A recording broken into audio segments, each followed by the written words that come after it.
If they shoot it, it'll burn right through the hole and they're all dead. We're screwed. They can try and fight it with other weapons, but, that's just not, you know what I'm saying? Basically, at that point, it's just a matter of panic and it's just a matter of time, and they know it. That's the way I would have gone for like a Alien sequel. Or I would have actually gone, or my other idea was to actually show the alien that happened. To show this alien taking out the crew of the ship that got them to this mess in the first place. But both of those plot lines are very similar to each other.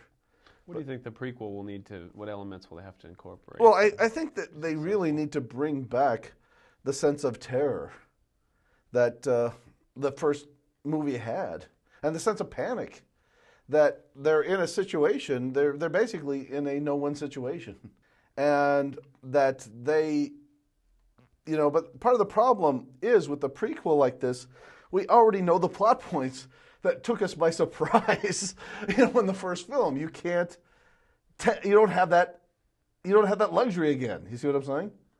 So all you can really show is just showing, basically showing them, getting gobbled up, and the panic that ensues in that. And one of the things that was interesting about the first Alien film, if you think about it, is, we evolved as a species basically by being eaten by things that were bigger and scarier than us.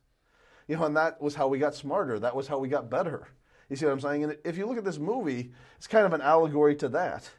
It's like her DNA survives. She survives to go on to breed because she basically had more upstairs than the other people in here. The unlucky, the stupid, the weak, they all got weeded out. But she had all the right combination of luck, intelligence, patience, and courage, to survive this ordeal. And that was really one of the main points of the first film. Why some people make it and some people don't. It's interesting because when the egg comes open, in the first film, there are people screaming in the audience, "Don't stick it!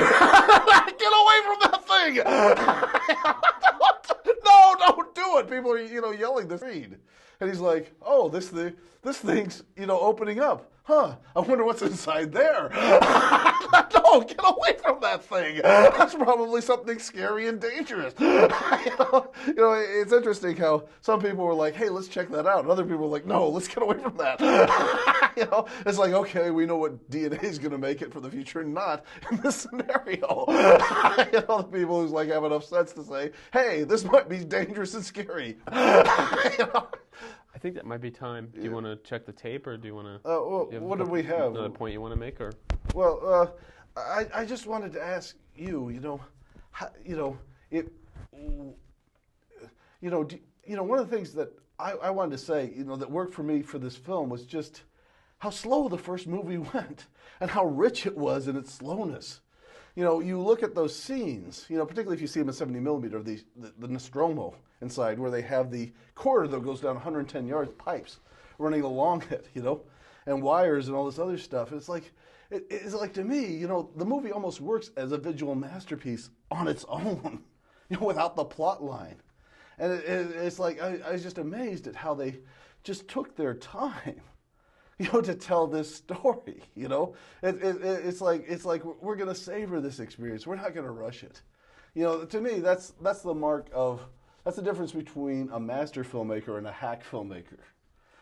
It's like we got to keep moving forward so that they don't. So it's always exciting for them, We'll keep them stimulated, but then they don't remember anything when they walk out of the theater.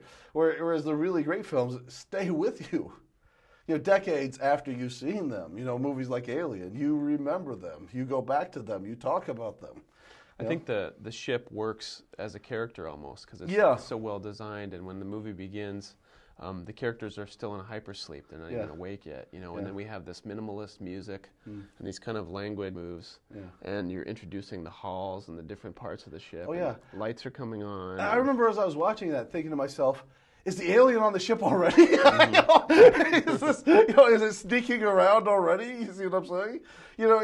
Yeah, you're right. The ship becomes a character in the story. Yeah. It's like an anticipatory setup without an actual payoff right away. Yeah, but a building setup, and I like how they had that corridor that turns in the ship, so that that the corridors don't all just run straight.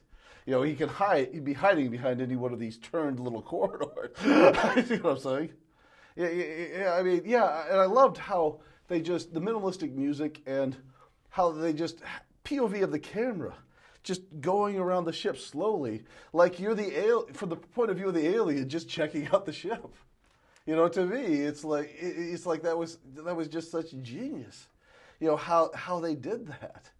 The ship becomes a character in the story. It becomes almost one of the crew. And I like the whole thing about how Mother seems to become a character in the story. Even though she's just a computer, and only, even though we're just seeing her write things on the view screen for them. But, even their own mother is against them. Even the ship's computer, even the company.